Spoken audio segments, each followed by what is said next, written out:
Good morning, everyone. Thank you for joining me. In Egypt, where the biblical plagues took place, heavy rain and flooding in the southern province in Egypt have left 3 people dead and more than 500 others hospitalized from scorpion stings, state-run media reported this weekend. The storms forced scorpions from their hiding places into many houses across the province. At least 503 people so far have been hospitalized after suffering scorpion stings and were given anti-venom doses. Talk about prophecy of the book of Revelation. At the same time, Iran had an earthquake of magnitude, 6.3, 6.0. Social media showed images of heavy winds, rain, hail, flooded streets, and the news media is reporting that the vicious rains, dust storms, and snow this last week drove out the scorpions as well as snakes. They have several varieties of deadly scorpions and snakes in the area. Residents are now being asked to stay inside their homes to limit traffic for a time, closing local highways to prevent accidents due to limited mobility in the rain, the outlet reports there. Scorpion stings can be deadly.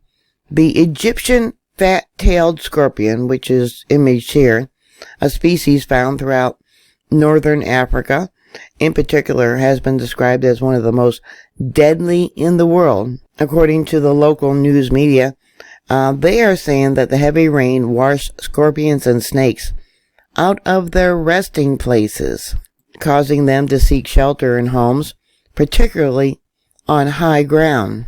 Doctors in the area were redirected from a COVID vaccination campaign to treat stings. Health officials said extra doses of anti-venom were sent to clinics, and people were encouraged to avoid mountainous and wooded areas.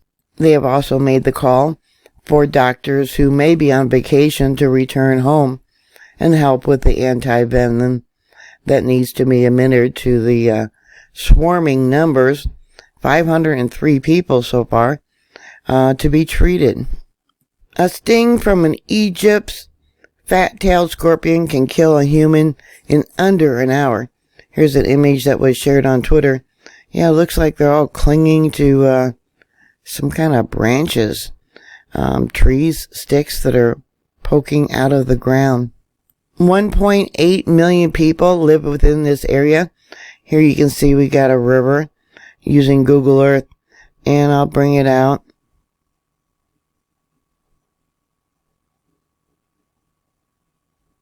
Yeah, this is the same area, close to it, Egypt, where all the biblical plagues took place. Yeah, those of you that know about prophecy know that, things are unfolding in slow motion. A day's wages for a loaf of bread, earthquakes in diverse places, wars and rumors of war. Here's where that earthquake took place. Right there. There in Iran. Originally they said it was a 6.5, but then they downgraded it to a 6.3, I believe. In the book of Revelation, chapter 9, it says, "The 5th angel sounded his trumpet, and I saw a star that had fallen from the sky to earth. When he opened the abyss, smoke rose like the smoke of a giant furnace. The sun and the sky were darkened by the smoke of the abyss. And out of the smoke locusts, came down on the earth and were given power, like that of scorpions on earth. And they were told not to harm the grass of the earth, or any plant or any tree, but only those who did not have the seal of God on their foreheads. They were not allowed to kill them, but only to torture them for 5 months. And the agony they suffered was like a sting of a scorpion when it strikes. During those days, people will seek death, but will not find it. They will long to die, but death will elude them. Revelation 6:6. And I heard something like the voice in the midst of the four living creatures saying, a quart of wheat for a denarius, a day's wages, and 3 quarts of barley for a denarius, and do not damage the oil and the wine. So, what are your thoughts? Put those comments down below. Thank you very much for subscribing. If you're not subscribed, please subscribe. Make sure you're still subscribed. And thank you very much for your support. Please stay safe. And I'll talk to you later. God bless you. Bye.